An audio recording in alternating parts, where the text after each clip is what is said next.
Kamusta ka mga ka-Real Talk? Iwasan ninyo ang mga balimbing na tao. Yung mga peke pag sinabihang balimbing. Yan yung mga taong kakampi ka kapag kaharap ka. Pagtalikod mo, nandun siya sa ibang tao. Kinukwento ka na. Yan din yung mga taong hindi tumatanggap ng pagkakamali nila. Napaka-toxic ng mga yan. Iwasan ninyo yan. Yan yung mga taong isinisisi sa iba at kung kani-kanino yung consequences ng action nila. Kahit nasa kanila pa yung talagang mali. Yan yung mga taong daming napupuna at ang daming sinasabi. Makinig ka mga ka-Real Talk.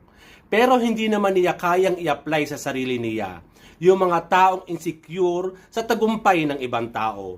Yung palaging idinadown yung ibang tao para umangat yung sarili nila. Isa ka ba sa nabanggit ko mga ka-Real Talk? Balingbing at insecure? Kung saan